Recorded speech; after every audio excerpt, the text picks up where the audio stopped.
In our first talk, I said that as time and condition permitted, we would also go a little further into anecdotes about General Albert Pike, and perhaps one that would be of interest is rather an evidence of his literary skill, his power of expression, and something of the inner poetry of the man, which made it possible for him to be so faithful an interpreter of works themselves deeply and reverently poetic. The particular fragment that I want to read is taken from a letter, and by nature and circumstances of the letter is important. Early in 1891, one of General Pike's very close friends passed on, one whom he regarded with peculiar and profound affection. And in conformity with the practices of the Masonic order, when an active member of the 33rd degree passes on, it was customary to send certain announcements and instructions to the various Masonic bodies. This is the subject of the particular letter, which is written in the Orient of Washington, District of Columbia, the 10th day of March, 1891. Unto the bodies and brethren of our obedience, Shalom, which means, as I said last week, peace. Shalom, peace, that comes with blessing to care-fretted, weary men, when death's dreamless sleep ends all suffering and sorrow. Because it may be that after a little while, long illness will cause total disability, I must endeavor to perform with feeble hand and confused mind this pious duty to the memory of one who was my dearest friend, and whose death is my infinite loss and deprivation irreparable. A little later he adds, the poet Holmes compares an old man to one who, in company with a few friends, clings to a spar floating in mid-ocean. From it, one after another, weakened in and weary of the struggle of life, drops off into the sea, wherein is no trace of what has been, nor foreshadow of what may come, until at last only one survives, and with the illimitable sea around and under him, and the illimitable sky above him, he is the loneliest creature that lives in all the world. It is a cruel blow of ill fortune when one, who in his old age counts the years of his life by their losses, is suddenly thus bereft of another of his few remaining companions and friends. For to live in the joy that is past, of companionship and good offices, is to live in the remembrance of a dream that faints and fades away, and there is no hope of any new joy of like companionship to come. The letter is signed by General Pike, and 3 weeks after he wrote it, he died. This is his last official document to the Masonic order. But I think the spirit of it shows something of the extraordinary gentleness and deepness of the man, and of his wonderful power to express, even when himself in his last illness, his thoughts and his solicitudes to the family and associates of his departed brother. One of the last pictures of General Pike is this one taken probably about 1884. He is shown wearing the decoration that was bestowed upon him by King Kalakua of Hawaii. Here is the last picture, I think, also that was taken of General Pike. He is certainly one of those men who may be regarded as a birth out of time. He belonged to a very gentle classical way of life that has almost entirely disappeared from among us. So we have another little episode in his life, and as time goes on we will try to bring in others. But I think for the reason of the weight of our subject tonight that we should proceed with our major trend.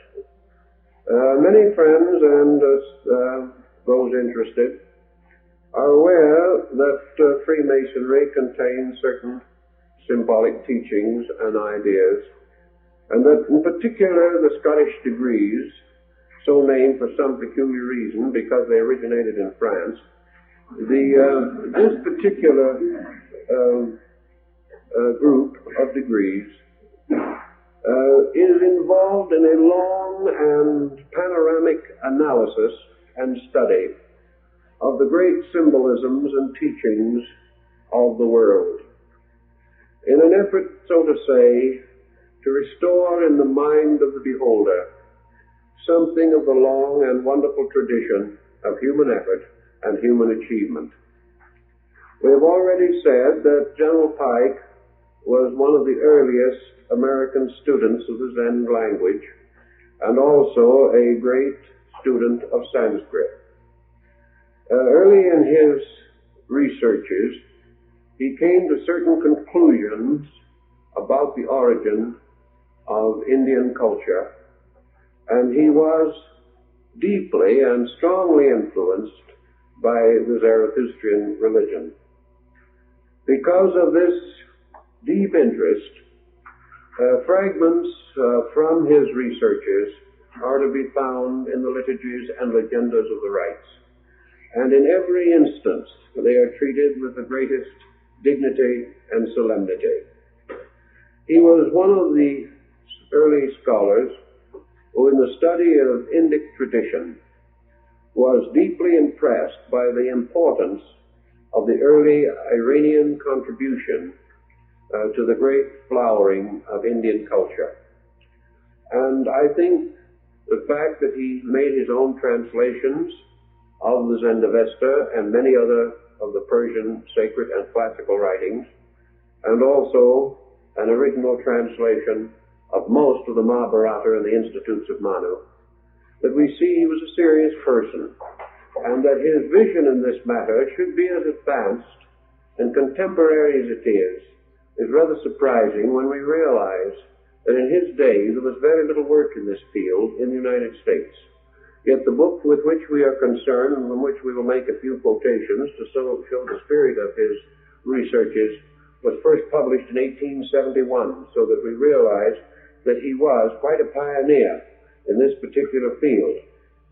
We may not be inclined to associate Masonic scholarship with these matters, but as we go further, we will realize that Masonry did produce a number of very good scholars, such as Gould, Mackay, Oliver, and Pike. All of these men were students of comparative religion. Each one of them, from his own particular facet, his own approach to the broad field, was convinced of its essential importance. Each of these men also was basically an idealist. He believed in values, he believed in religion, he believed in the spiritual life of man. And this dedication also reveals itself through the things that he wrote and said.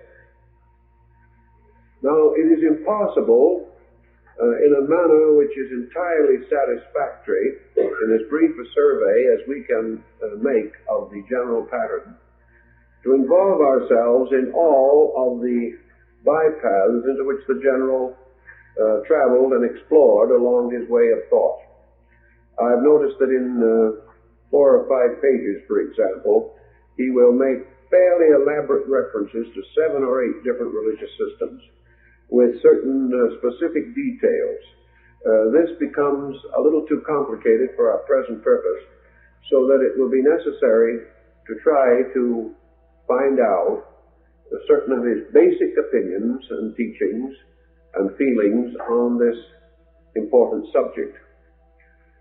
In the first place, then, Pike was among those who believed definitely in an early migration of peoples from northwestern Asia into what is now called the Indo-Gangetic Plain. He He believed that these people brought with them a tremendous wealth of literature, in the sense not so much of books as of traditions and root material from which a great literature could gradually develop and unfold. In other words, they brought the ideas, they brought the teachings of something, and that is one of the things that General Pike was very interested in discovering, if possible, what they did bring and why and how they came to bring it. He therefore enters into a discussion of what are called the early Aryas, or peoples of the region.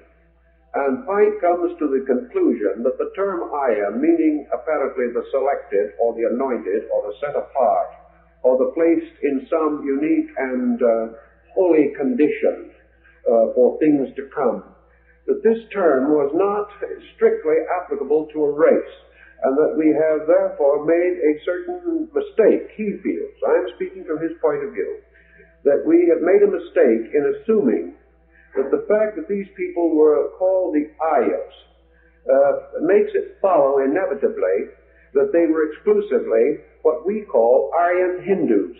He did not believe that such was the case. He held rather that this term covered a group of values and factors moving into northern Asia over a considerable period of time, consisting of tribes probably from the Trans-Himavad and the northern parts of that region, plus Turanian peoples and Iranian peoples, and that all these together more or less have come in popular mythology to be confused into a race, when really they were a group or a cycle of migrations moving in, and all having a certain sacredness about them, which was responsible for the term of the Aryas, and that this sacredness was in all probabilities bestowed upon them at a somewhat later date, so that the original designation is not contemporary with the migrations of the peoples.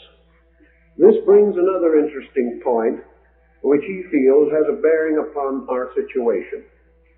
If these migrations took place over a considerable period of time, a strange and remarkable alchemy or chemistry results merely from the circumstance of timing. Time becomes terribly important as a means of modifying certain conditions and circumstances.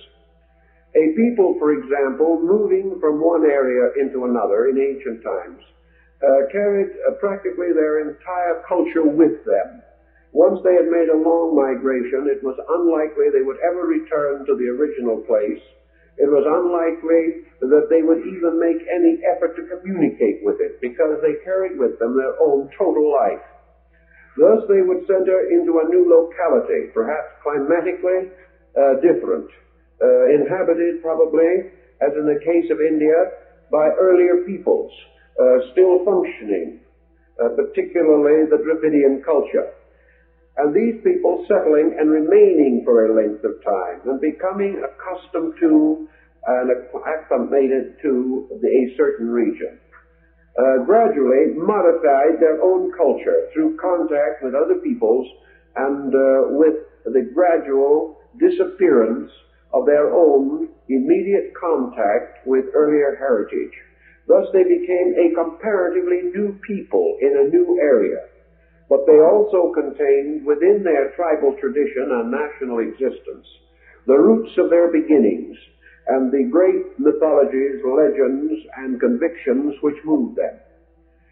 If 1,000, 2,000, 3,000 years later, another migration, perhaps, arising from almost the same source as the first, should then move downward and come into this area, these two people with one origin and one root, one source, would meet as strangers because of the difference of cultural interval, because of new interests, new activities arising.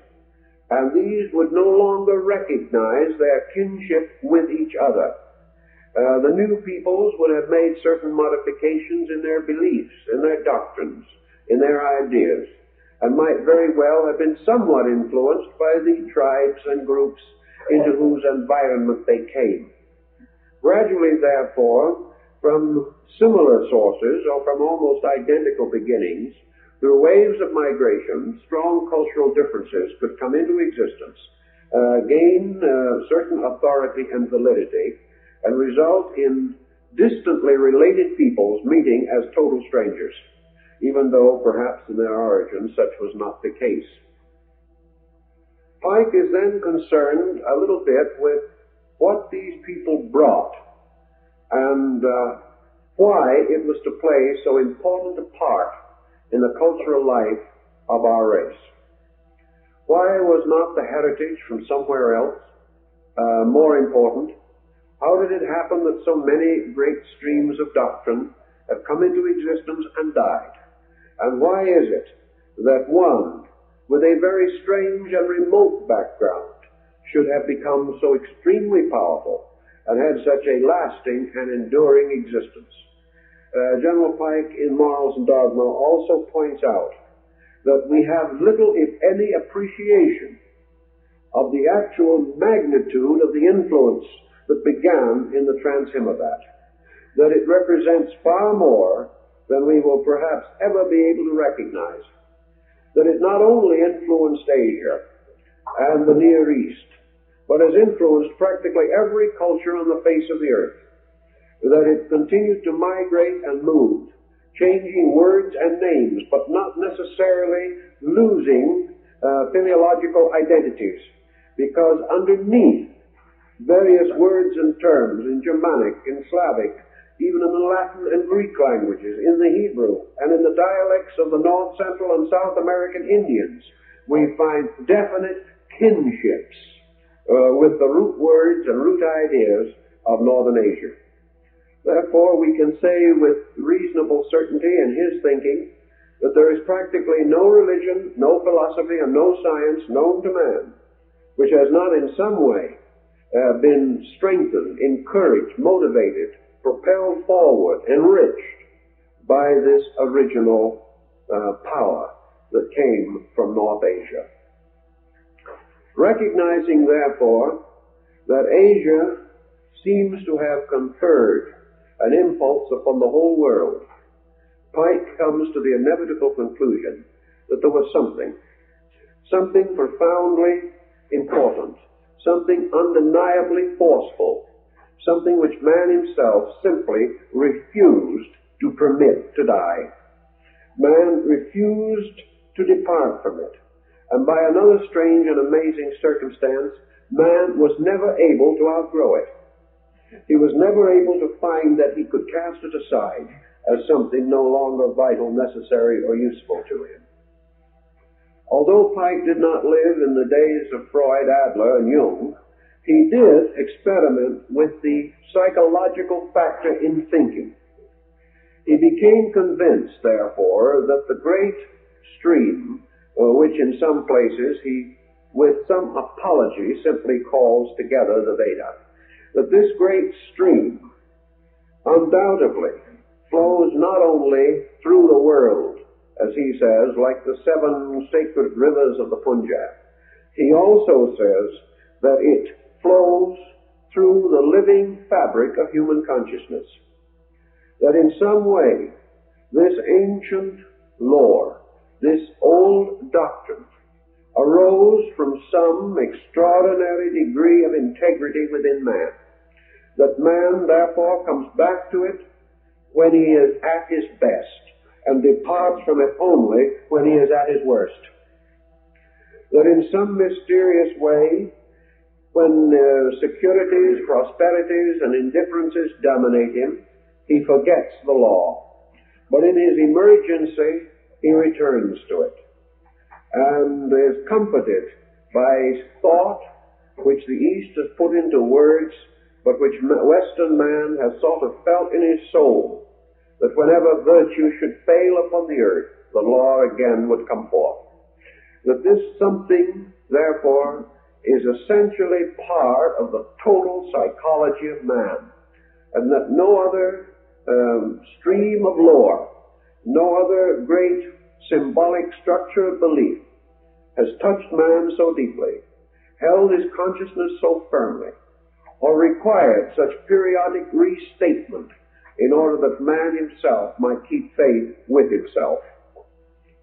And from the time in which Pike lived and from the general attitudes of the day, I think his position in this was that of a very liberal and sincere man with deep appreciation of values.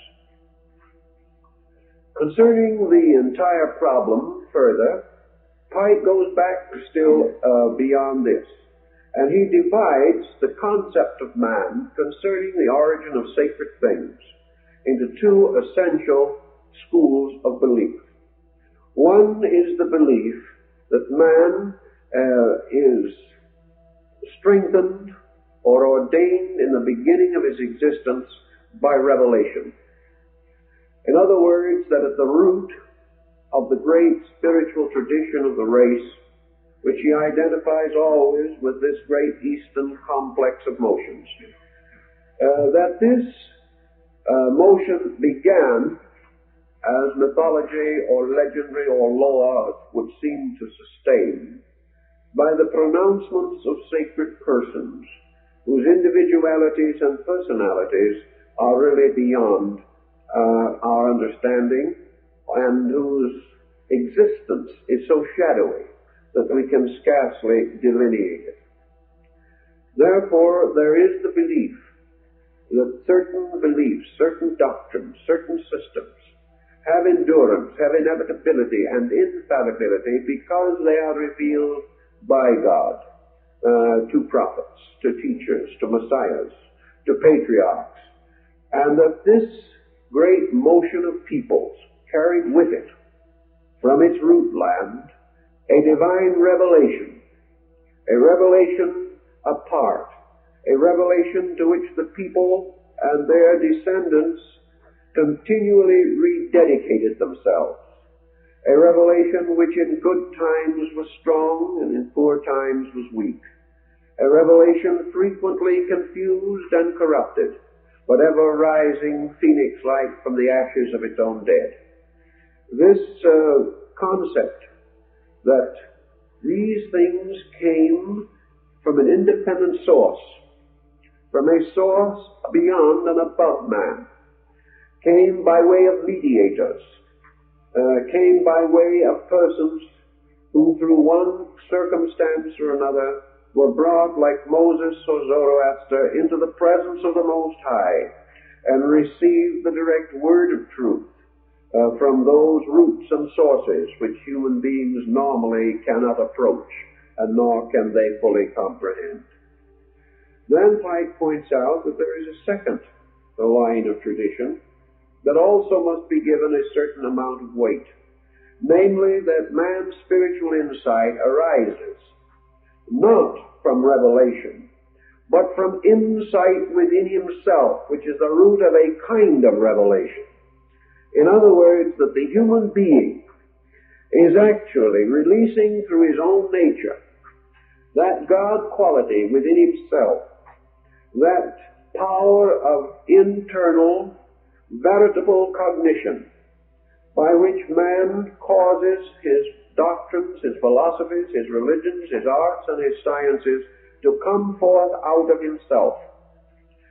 That in coming forth out of himself, and therefore not following the theological structure of revelation, should not be regarded as conflict.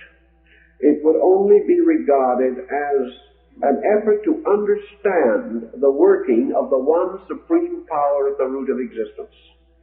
Whether this working is from the sky, or from strange supernatural beings, or whether this working is outward through creation itself, Pike, I think, is inclined somewhat to value the second point of view.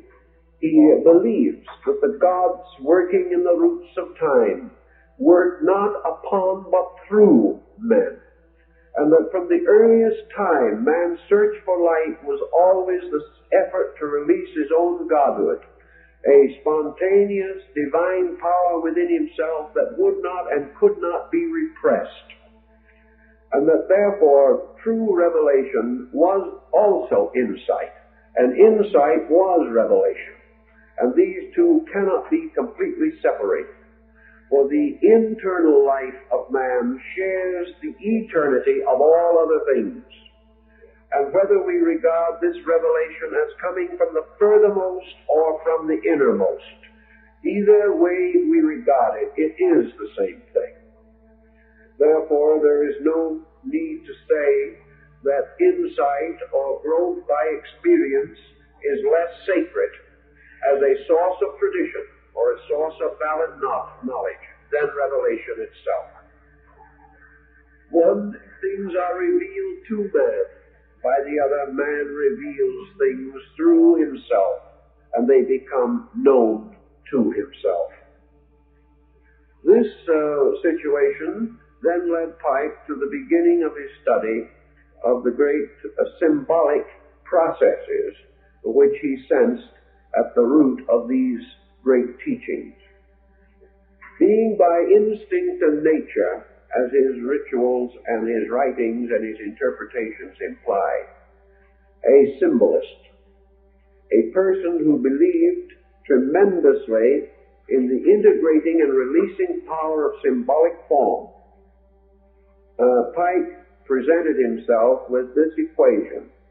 He presented himself with man standing as an aboriginal being upon the surface of the earth, surrounded by stars, mountains, valleys, beholding everywhere the infinite workings of universal law.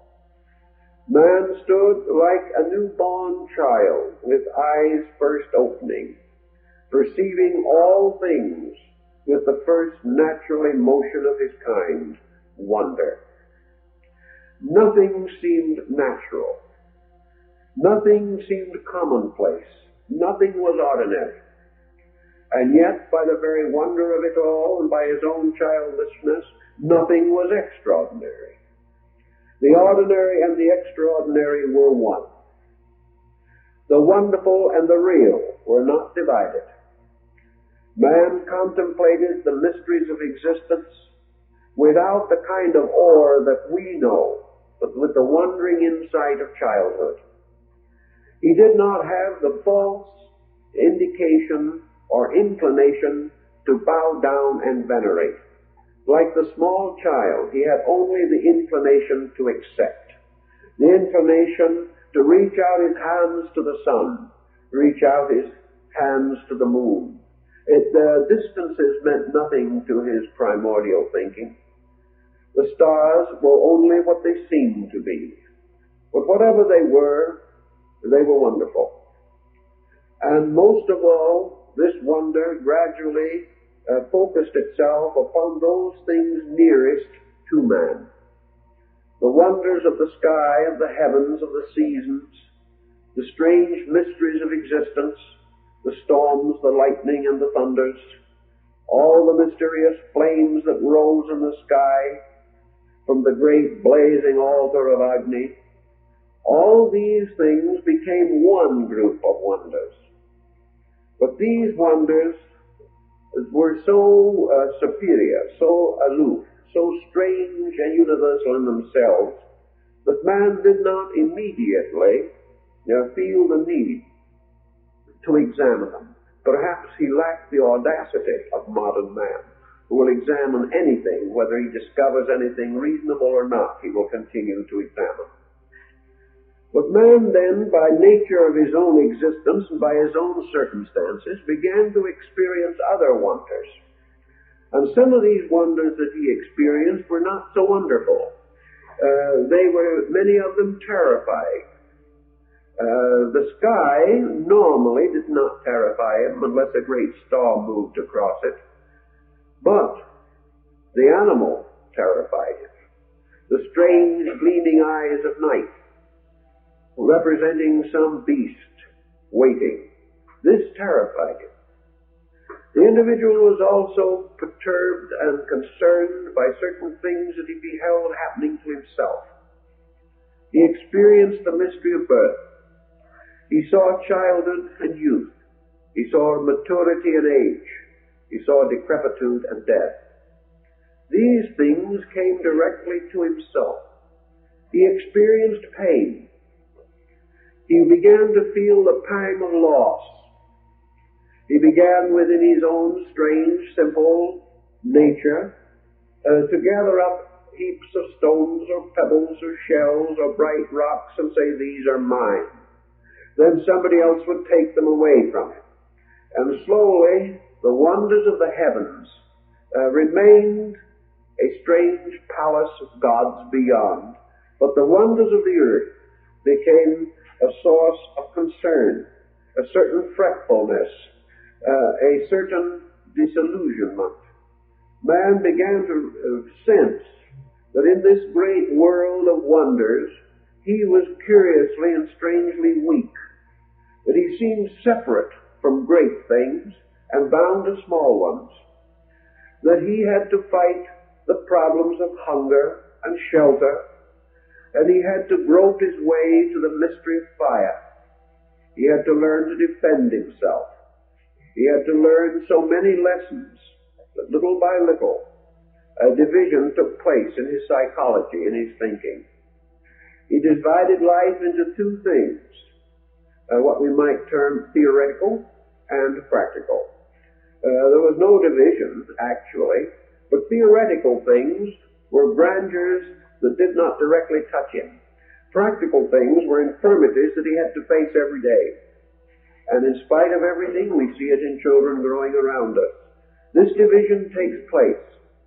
And by this very division, General Pike points out, the gods inevitably began to retire to the sky, because they were not quite available when man needed them here.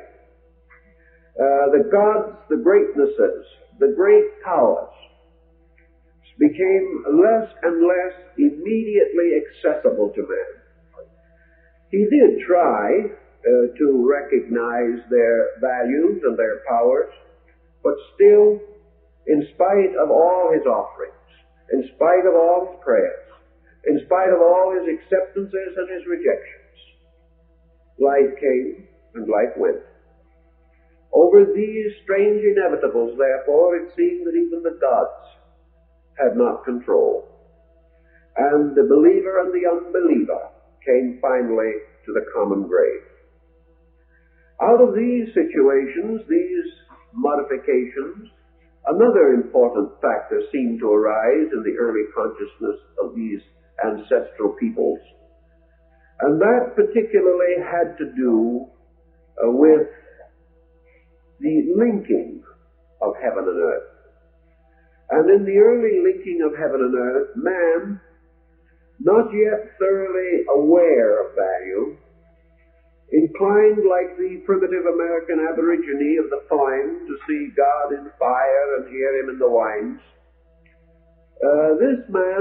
this primitive man, began to pray, began to ask, began to beseech, sought ways of turning in some mysterious manner to the All-Father, who his instinct told him he needed. And he turned to this great world around him in search for parent, in search for that to which he could confide, that which would understand, that which had the strength and power to make all things right out of its own inevitable sufficiency.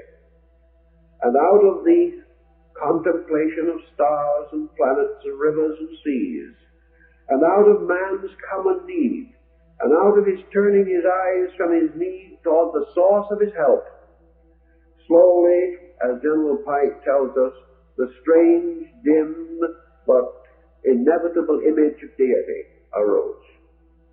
Arose because man inwardly experienced it.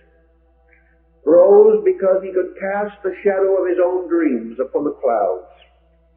Rose because he demanded it, invoked it for the strangest and most subtle magic of all, the magic of necessity. And so, by degrees, the individual began to change the world, changing the world into mine and not mine, into heaven, earth, and hell, into wisdom and ignorance, into hate and love, and to all these polarizations with which we have gradually come to be familiar. Because this process was strangely natural, because there was about it this integrity that we do not appreciate perhaps in our confused time. It might be well to draw an analogy or take an example that would tell us something of what we mean. Suppose we say that a child born into this world was born into an absolutely natural environment, an environment in which there were no false values, an environment in which everything was honest. Honest in its own strange, mysterious, inevitable honesty. The honesty of a truth or a fact uncorrupted.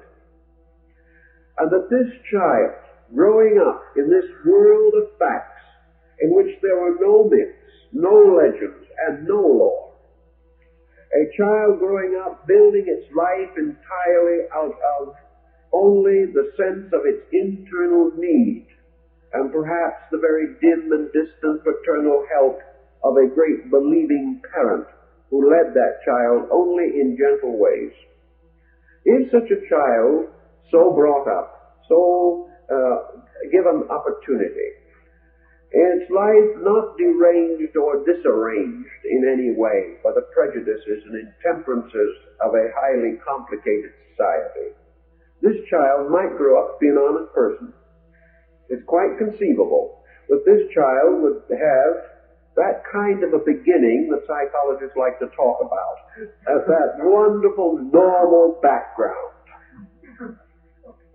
Well, perhaps, as Pike points out, the reason why the light of life has come from the ages is because in some mysterious way these progenitors, these first uninvolved peoples, these peoples that have not yet learned to hate, these people who lived close to reality, that in some way they are the basis of the strength that we possess. They were the ones who grew up in a reality, a factuality that we no longer have. And because of this childlike honesty with which they face life, they have left the imperishable monuments to us, because they were the only ones who were able to leave tradition before they were spoiled themselves. Later they were spoiled, but in the root of things they were not. And therefore in their infancy, in their childishness, God walked with them. And because they were all wonder and all believing, because they used only the simple faculties of primordial creatures, they saw true, they dreamed true, and they came so close to reality that they have left us simple guides and rules. And what we call progress is our own eternal effort to be as simple as they were, to rediscover the directness of something which we have lost. Perhaps this is the reason why the light of the Vedas shone upon the world, why it is beneath everything, why it has come down to us in 100 religions, simply because it represents the simple light of the beholder, in which light and the eye and the heart responded together, and that there was no deceit, no confusion, no prejudice, by which the mind and the emotions could be led into error. Perhaps for another example, we might pause for a moment and contemplate the effort of Gautama Buddha to restore this situation. Pike has many things to say about this. We're not here today or this evening to compare Buddhism and ancient Aryan Hinduism, but we are only trying to make a point, namely the point that we brought out last week, this mysterious power of essential cognition, that the only way to see truth is to see without preconception. The only way to intuit truly is this mysterious quietude which we must cultivate, by means of which we can truly be still and know. So Buddha says that if all of the volition of the will, all of the pressure of the machine of the sensory perceptions is brought into an absolute suspension, man then is no longer a seer. He is himself the total of the thing seeing and the thing seeing without division. In this situation, he cannot be deceived, because no man can be deceived who does not first deceive himself. Thus, these primitive people, not being smart enough to deceive themselves, have left us a heritage relatively free of deceit. There may be many other explanations, but because of the situation we have, perhaps that is far enough in the general's thinking to show that particular phase of his mind and how he attempted to work with these problems. In his study, therefore, Pike first establishes what he might term or considers to be one of the most primitive and valid forms of human worship, and that is what he calls the worship of nature. He tells us that these ancient peoples, because of their peculiar insight, did not see nature as we do. We see nature as body. Ancient man saw nature as soul or life. We see nature as procreation. He saw it as psychic generation. We see nature as an arena or area of confused actions. He saw nature as a field of eternal motion. To him, therefore, the worship of nature did not mean that he bowed down to any ordinary weed or spear of grass that came along. Rather, man sought for and found the psychic life of nature. He saw nature as soul moving through body. He saw nature as a kind of wonderful, living entity. And early in his thinking, he came to the inevitable conclusion that nature was just as much alive as he was. That he was not a living thing in a dead world. He was not merely an animate being in a mechanistic a machine of some kind.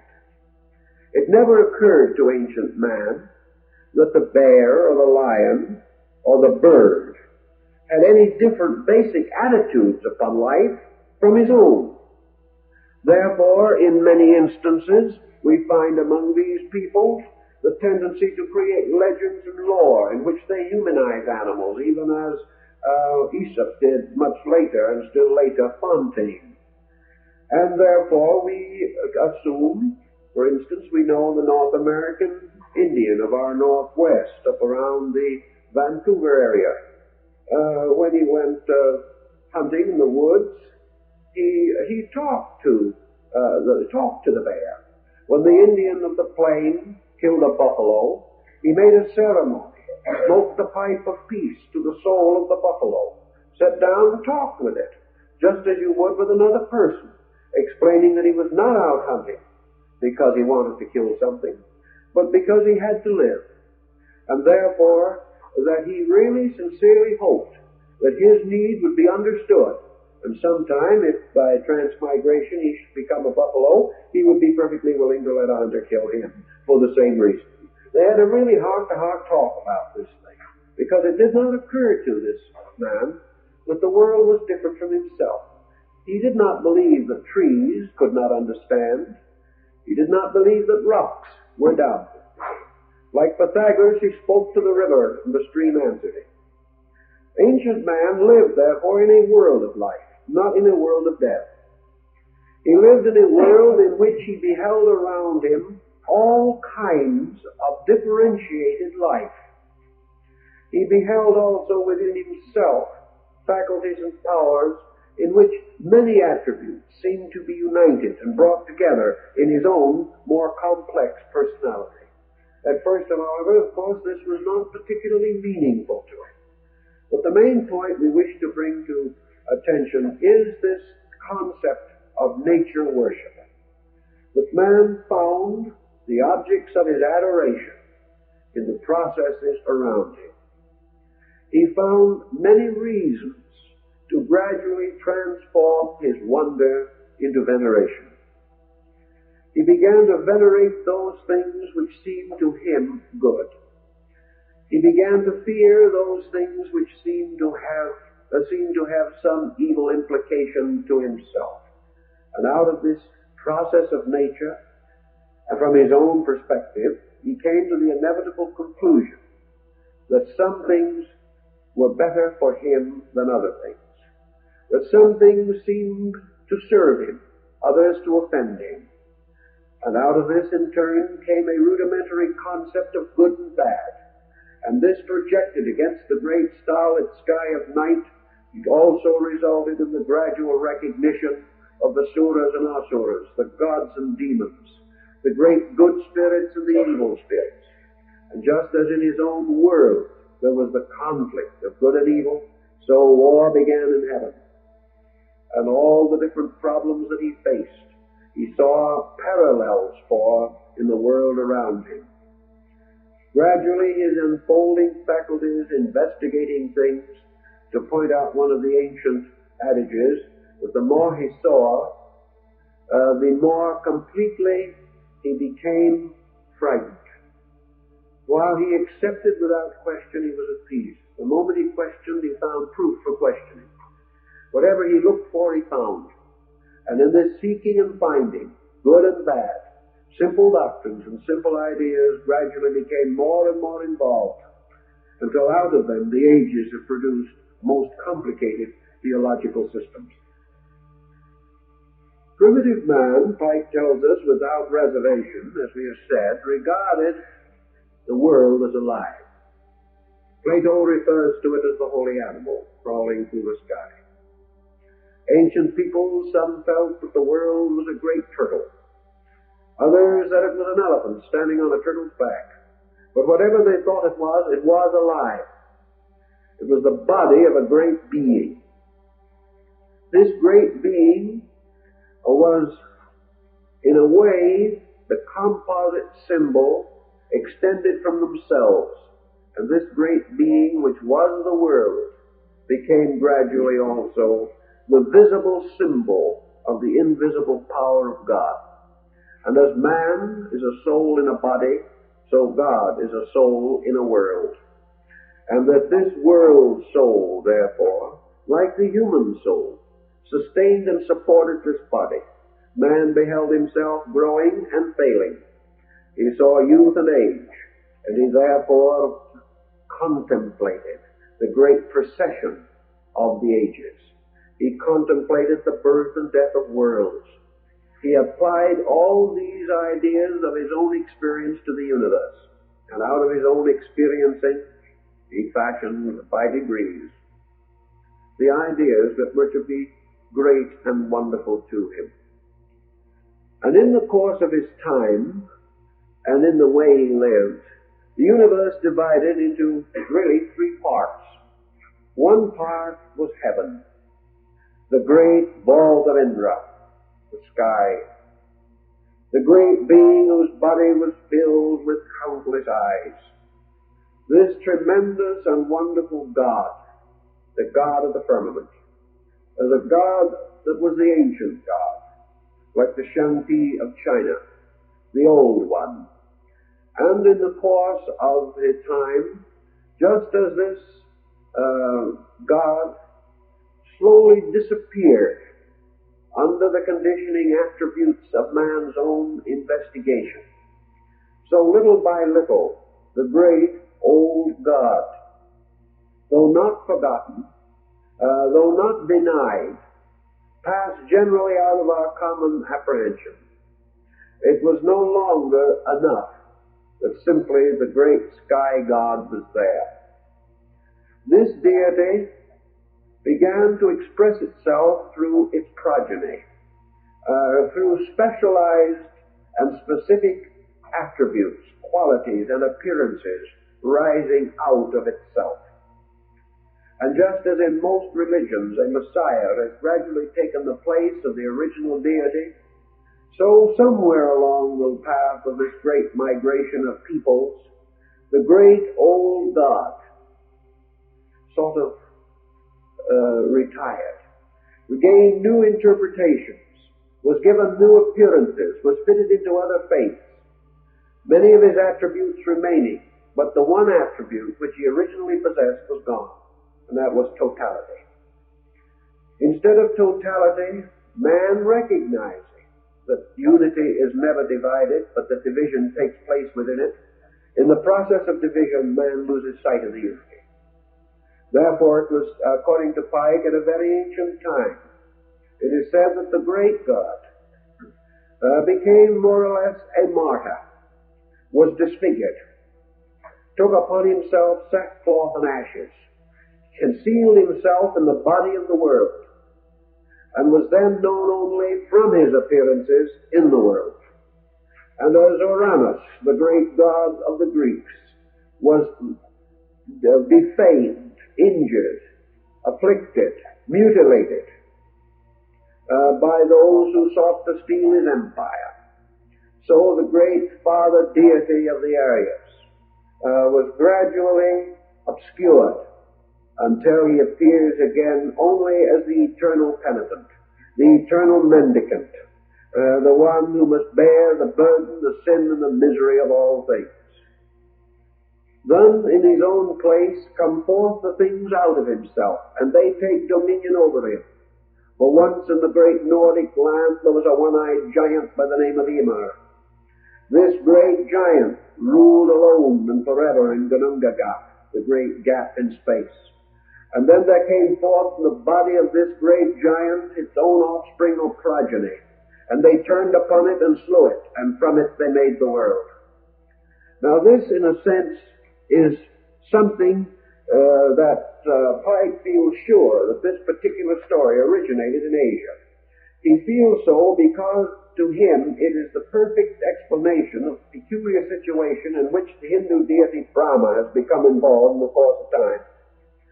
Namely, that while still recognized with certain definite veneration, it is also true that this deity is valued, is important, is conceived as great, somewhat in a different or mysterious way. For it is his own son that brings him back into life and light again. He is the victim, or he is the sufferer who is redeemed by his own son Vishnu. And it is only through the will and love of Vishnu that Brahma is again born, and is born, of course, upon the lotus blossom, while Vishnu sleeps upon the serpent of eternity. And Pike has something to say about this, which I think is important. And it's interesting to us because of the time, as I say, in which it was done, in comparison to the tremendous amount of literature that we have today. Part of this, incidentally, will be interesting because it represents Pike's original translation of sections of the Bhagavad Gita. He tells us, as Rama, the epic hero, armed with sword, club, and arrows, the prototype of Hercules and Mithras, he wrestles like the Hebrew patriarch with the powers of darkness. As Krishna Govinda, the divine shepherd, he is the messenger of peace, overmastering the world by music and love. Under the human form, he never ceases to be the supreme being. The foolish, he says in the Gita, unacquainted with my supreme nature, despise me in this human form, while men of great minds, enlightened by the divine principle within them, acknowledge me as incorruptible and before all things, and serve me with undivided heart. I am not recognized by all, he says again, because concealed with a supernatural power which is in me. Yet to me are known all things past, present, and to come. I existed before Manu. I am the Most High God, the Creator of the world. And although in my own nature I am exempt from liability to birth and death, and am Lord of all created things, Yet as often as in the world virtue is enfeebled, and vice and injustice prevail, so often do I become manifest, and am revealed from age to age, to save the just, to destroy the guilty, and to reassure the faltering steps of virtue. He who acknowledgeth me as even so, doth not in quitting this mortal frame enter into another, for he entereth into me. And many who have trusted in me, and have already entered into me, being purified by the power of wisdom, I help those who walk in my path, even as they serve me. This he then explains in the sense that the great deity, the great simple collective unit power, the inevitable, the unmovable, the unchangeable, the essence of all things, that which is both being and becoming, this being was originally held under the symbolism of sky. It was held also under the alternating symbolism of day and night sky. And it was held in a mysterious way that night revealed the splendor of the sky even more than did the day. Therefore, the sky in day was obvious or evident. The sky in night was a host of gods made visible by the setting of the sun. And in this came another thought, that the sun, representing ego, representing selfness, representing in a way the light of reason, while it shines, the great God is not seen in all his splendor. The heavens become merely background to the light of the sun. But when the sun fades, the heavens come forth again, and the grandeur of the eternal once more shines down from all the points of light in the sky. Psychologically, then, the essential idea is that this totality gradually passed from the consciousness of man to be buried in the particulars of his own interests and observations. The great God was no longer the sky dweller. He was no longer the being remaining forever, sustaining and moving all things. He became rather the neighbor, the close one. He came to be the present help in time of trouble.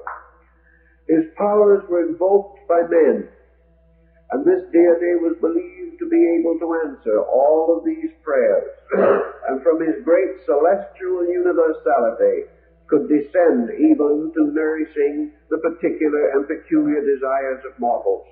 Thus something happened, and this thing that happened was that the supremeness of consciousness, represented by this deity, gave place to the limitation of ego, the rise of selfness, both in heaven and in man.